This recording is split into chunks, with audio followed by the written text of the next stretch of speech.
नमस्कार, मैं ज्योति मौर्य और आप देख रहे हैं न्यूज अब तक। आपके साथ इस वक्त मैं जनपद जौनपुर के कलेक्टर कचहरी में मौजूद हूँ, जहाँ पे मेरे चैनल के साथ बने हुए हैं सचिन चौरसिया जी, जो कि ये पेशे से एक पत्रकार भी हैं। अब इनके साथ क्या हुआ है, क्या मामला है, ये आज यहाँ किस लिए आए थे, डीएम सर को एप्लीकेशन देने के लिए, किस मामले में, आइए उनसे बात करते हैं और जानते हैं कि पूरा मामला क्या है। पहले तो मैम मैं आपको नमस्ते दूंगा, आपके चैनल को धन्यवाद करते हैं।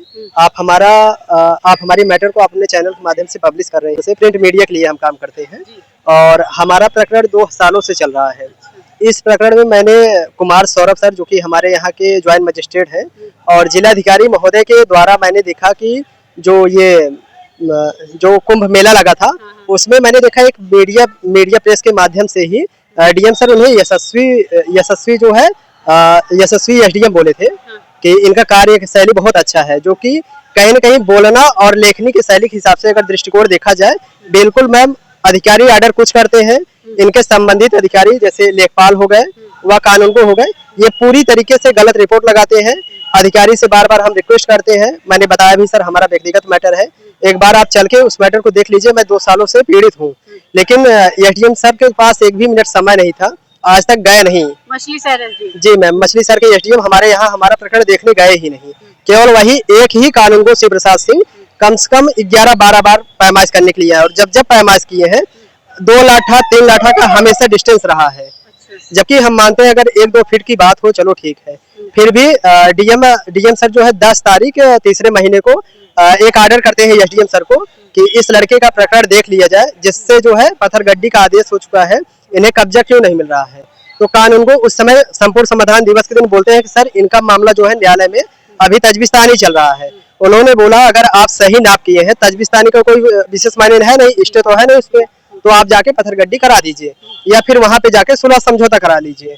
तो ये कानून को हमारे पास आए, बोले अगर आप अपना मुकदमा उठा लेते हैं तब तो आपकी पत्थरगड्डी हो जाएगी और उसमें जो है आपके लिए कोई दिक्कत नहीं रहेगा। हमने बोला ठीक है श्रीमान जी, अगर हमारा 10 लाठा है मौके पे, आप अगर हमें 9 लाठा या 9.5 लाठा दे देते हैं, हम संतुष्ट हैं। इन्होंने बोला कि आपका नक्शे में छोटा है, ऐसा तहसीलदार सर ने बोला।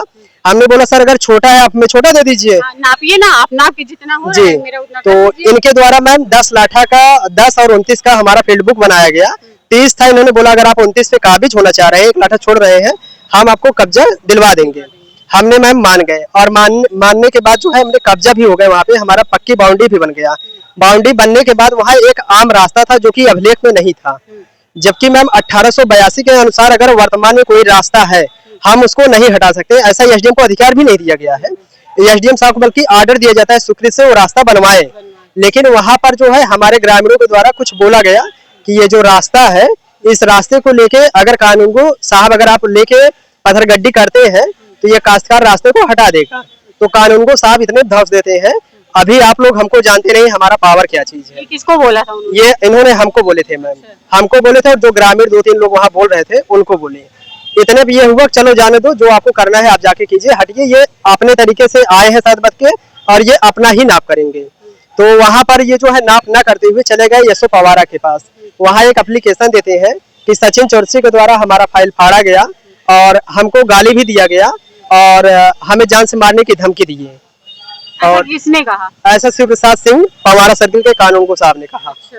फिर उसके बाद मैम FIR कैसे कहा था? बाई फेस कहा था कि फोन उनपे कहा? नहीं मैम, उन्होंने बाई फोन कहे होंगे या बाई फेस मुझे नहीं पता है, लेकिन उनके द्वारा एक एप्लीकेशन दिया गया। वो एप्लीकेशन जब यहाँ कलेक्ट्री दीवानी आता है, हम वहाँ देखते हैं तो उसमें लिखा होता है फला धाराओं में हमारे ऊपर मुकदमा पंजीकृत कर लिया गया है।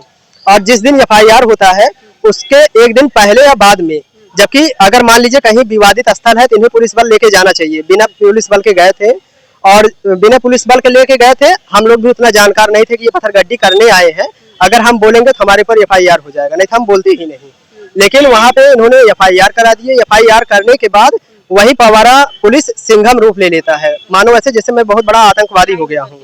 जी मैम, जबकि हमारे ऊपर ऐसी कोई धाराएं मुकदमा पंजीकृत है भी नहीं। हाँ, इसके पहले आपके ऊपर कोई मुकदमा वगैरह चल रहा है? नहीं, कोई भी नहीं है मैम, लेकिन ये कानूनों के द्वारा जो है हमारे ऊपर FIR कर दिया जाता है।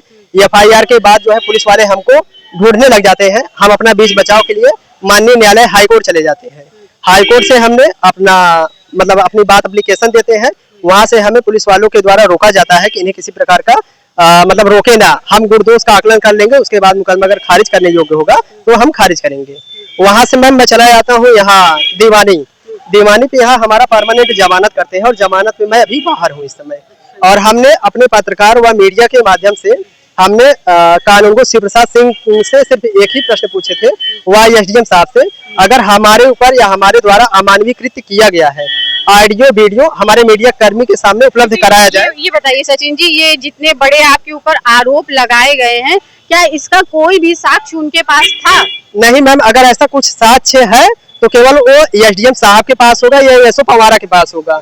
वर्तमान में ना तो हमारे किसी मीडिया कर्मी को दिए हैं और मैं खुद ऐसा कुछ बोला नहीं हूँ। जब मतलब आपके खिलाफ एफआईआर या जो भी हुआ तो क्या उसमें तो उनको एविडेंस देना चाहिए ना? कैसे होगा कि आपने गुनाह किया है, कैसे साबित होगा? बिल्कुल मैम, इतना हमारा भी अनुभव है, एफआईआर तभी पंजीकृत की जाता है जब तक कोई प्रूफ न हो। लेकिन अब कानूनगो साहब और एसओ पवारा के माध्यम से क्या प्रूफ इन्हें दिया गया क्या नहीं दिया गया, सिर्फ इतना हुआ कि आपने कानूनगो को मारा है, ऐसा कानूनगो अपना मौखिक बयान दे रहे हैं। योगी आदित्यनाथ जी कहते हैं कि पत्रकारों को हर संभव मदद मिलनी चाहिए, उनके इज्जत सम्मान करना चाहिए, तो इसके लिए आप क्या कहेंगे? कितना इज्जत सम्मान आपको मिला? जी मैम, इसके लिए हम यही कहेंगे, हमारे मुख्यमंत्री योगी आदित्यनाथ जी से हमारा यही है, ये जो लेखपाल व कानूनगो है इनका सिर्फ एक ही है, बाबा वहाँ से कुछ भी करते रहे, असली बाबा हम हैं। हम अपने मन से अपने तरीके से काम करना जानते हैं, क्योंकि वहाँ जरीब व गुनिया हम चलाएंगे, वो चलाने नहीं आएंगे, ऐसा शिव प्रसाद सिंह कहते हैं मैम। अच्छा, वो आपसे कहते हैं ऐसा? जी मैम, वो कहते हैं आप कहीं भी दे दीजिए, करना काम हमें है, चाहे आप डीएम के पास जाइए, चाहे आप... चीज की धमकी उन्होंने वो पेपर में लिख दिया है? जी मैम, उन्होंने धमकी भी दिया है। आपके ऊपर अभी तो एक ही मुकदमा हुआ है, आगे हम क्या कर सकते हैं आप देखते रहिए, ये एक ट्रेलर है, अभी फिल्म बाकी है।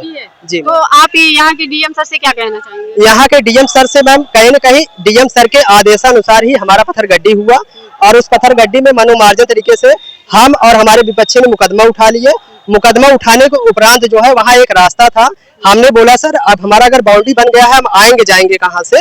बोले जब तुम कुछ छोड़े ही नहीं हो हम तुम्हें आने जाने के लिए कहाँ से दें? जबकि मैम 6-2 वर्ग की आबादी है और आबादी मौके पे खाली है और उस आबादी में ऐसा श्रेणी 2 की जो आबादी होती है वो ग्राम विकास के लिए लिया जा सकता है, क्योंकि मैम एज लॉ स्टूडेंट हूँ और हमें भी ये चीजें पता है। अब हमें ये नहीं पता है कि मैं अमर्यादित शब्दों का कहीं अधिकारी से प्रयोग करूंगा, लेकिन अब उनके द्वारा जो आरोपें लगाई गई है उसका ऑडियो वीडियो जो हो सके आप बुनियाद है। जी बिल्कुल, वो फर्जी तरीके से हमारे ऊपर लिखवाए हैं, ऐसा मैं मौखिक कह रहा हूँ, क्योंकि हमने ऐसी कोई हरकत किया ही नहीं है। अगर हमारे द्वारा होता मैम तो हम आपके माध्यम से मदद नहीं मांगते। अच्छा, यहाँ आप अपने पड़ोसी से, अपने अगल बगल के लोग से नहीं, प्रशासन से ही परेशान हैं? जी मैम बिल्कुल, यहाँ पे हम प्रशासन से परेशान है। अगर प्रशासन सही करे तो अगल बगल के दुश्मन कभी बने ही ना मैम। जी, तो आप डीएम सर से क्या कहना चाहेंगे अभी? जी, अभी हम डीएम साहब से यही कहना चाहते हैं, डीएम सर को मैंने विगत लगभग 8-10 प्रार्थना पत्र दे दिए हैं। बार लेखपाल जो अजय गौतम है उनके द्वारा यही लगाया जाता है, ये अपने आप को अधिवक्ता व पत्रकार बताता है, जबकि मैम ना तो कभी मैंने पत्रकार बताया है और ना ही मैंने कभी अपने आप को अधिवक्ता, ना ही मैं कभी अपनी गाड़ियों पे लिखवा के चलते हैं, क्योंकि हमें भी अपना लीगल पता है और जो चीजें हमें जानकारी है उसी हिसाब से काम करते हैं। यहाँ पे अगर इनके द्वारा पत्रकार व अधिवक्ता बताया जा रहा है, ये चीजें गलत है, ऐसा मैं बताता नहीं हूँ। हाँ, एक बैनर के तहत मैं कार्य करता हूँ, वो कार्य अगर कहा जाता है अगर कोई पत्रकार है, जरूरी नहीं है वो टेलीविजन या टीवी शो तभी वो पत्रकार है। अगर लेखनी शैली में गलत खबर चलाता है तब उसके ऊपर कोई एक्शन लिया जाता है। जी, अभी मैम हमारे ऊपर ये एफआईआर किया गया है, जबकि जो रास्ता है उस रास्ते को कटने से पहले मैंने अजियास करके 25/6/2025 को जो है मैंने उनको पहले ही बता दिया था कि वहाँ पे एक रास्ता है, कानूनगो के द्वारा प्रभावित क्षेत्रफल शून्य दिखाया गया है, लेकिन संभवतः वो एक अगर शून्य है उसके बाद भी किसी का अराजी में एक लाठा बढ़ जाते हैं, ऐसा उनका नवीयत कई बार हुआ है। आपने देखा हमारे गांव वाले भी काफी लोग आए थे, वास्तव में उनसे पीड़ित हैं। हमने एसडीएम साहब व जिलाधिकारी महोदय से बार एक ही अपील किया है, श्रीमान जी अगर मैं एक प्रतियोगी छात्र हूँ, बार हम आ रहे हैं, कानूनगो के द्वारा इससे पहले भी धमकी दिया गया था, तो बेटा मैं तुम्हारा फ्यूचर खराब करके रहूंगा, और उन्होंने वास्तव में हमारे पर मुकदमा पंजीकृत कर दिए हैं। फिलहाल बेबुनियादी है, अगर हो सके जी मैम कानून है, हो सके सर कानूनगो साहब से और हमसे और हमारे मीडिया कर्मियों के सामने बैठ के एक वार्ता कराया जाए, उनके पास जो विटनेस या जो भी उनके पास ऑडियो वीडियो है सिवाय जो हमारा विपक्षी है उसका गवाही न लिया जाए। मेरा कानून गो साहब से यही कहना, अगर आपके पास कोई लीगल एविडेंस है तो आप उसको ला के सामने रखिए। किसी भी व्यक्ति का फ्यूचर खराब करने का अधिकार ये किसी को नहीं दिया गया है, चाहे वो कोई कितना बड़ा भी अधिकारी हो, चाहे वो डीएम महोदय हो, एसपी हो, सीओ हो, कोई भी हो, थाना अध्यक्ष, कोई भी, किसी भी इंसान का, किसी भी व्यक्ति का या किसी भी लड़के का फ्यूचर खराब करने का राइट ये किसी को भी नहीं दिया गया है। और कानून गो साहब ये आपने अच्छा नहीं किया है, किसी भी लड़के का आपने फ्यूचर खराब कर दिया गलत तरीके से मुकदमा पंजीकृत करा के।